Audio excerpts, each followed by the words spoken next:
दोस्तों इस वीडियो में हम कतर के अंदर फ्लाइट के बारे में एक इम्पोर्टेंट अपडेट देने वाले हैं, तो वीडियो को लास्ट तक जरूर देखें। आप लोगों को याद होगा कि 23 जून 2025 को जब ईरान की तरफ से फौजी अड्डे पर हमला किया गया, तो उस सिचुएशन को देखते हुए कतर एयरवेज की तरफ से अनाउंसमेंट किया गया था कि उसकी जो है फ्लाइट 4 कंट्री के लिए, इराक, सीरिया, लेबनान और जॉर्डन के लिए फ्लाइट को जो है टेम्पोररी बंद कर दिया गया था। लेकिन लेटेस्ट न्यूज के मुताबिक कतर एयरवेज की तरफ से कहा जा रहा है कि वहां पर हालात नॉर्मल हो चुके हैं। तो इस चीज को देखते हुए कतर एयरवेज की तरफ से अनाउंसमेंट किया जा रहा है कि 30 जून यानी कि कल ही से इराक के लिए कतर एयरवेज की फ्लाइट जो है जाने और आने लगी है।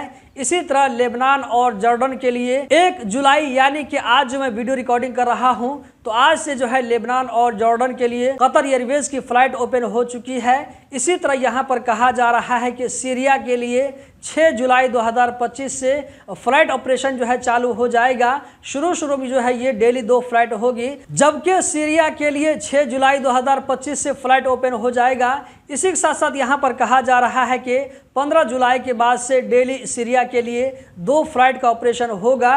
दोस्तों इस वक्त जो मैं वीडियो रिकॉर्डिंग कर रहा हूँ, कतर का जो है टाइम 12:02 हुआ है और डेट है 1 जुलाई 2025। अगर मुझे मौका मिलेगा तो इस वीडियो को मैं आज ही शेयर कर दूंगा, वरना अगर मौका नहीं मिलेगा तो ये वीडियो आप लोगों को एक दिन के बाद जो है देखने को मिलेगी। हम बढ़ते हैं अगले अपडेट की जानिब। अगला अपडेट यहाँ पर आप लोगों को नजर आ रहा होगा, कतर के अंदर पेट्रोल और डीजल का क्या रेट होगा, इसके बारे में अपडेट दिया गया है। तो यहाँ पर आप देख सकते हैं इसमें जो है जून में क्या रेट था और जुलाई में क्या रेट होगा। सुपर पेट्रोल में 5 दिरहम को ज्यादा कर दिया गया है। जून के अंदर में 1 रियाल 95 दिरहम लगता था, जबकि जुलाई के अंदर में पर लीटर 2 रियाल कतरी कर दिया गया है। बाकी प्रीमियम और डीजल के रेट में कुछ भी चेंज नहीं हुआ है। दोस्तों इस वीडियो में इतना ही। कतर के बारे में कुछ और भी नए अपडेट आप लोगों के साथ में जल्द ही शेयर करने वाले हैं, तो हमारे साथ में जुड़े रहें। अगर अभी तक आपने चैनल को सब्सक्राइब नहीं किया है तो सब्सक्राइब कर लें, ताकि कोई भी वीडियो आप लोगों से मिस न होने पाए।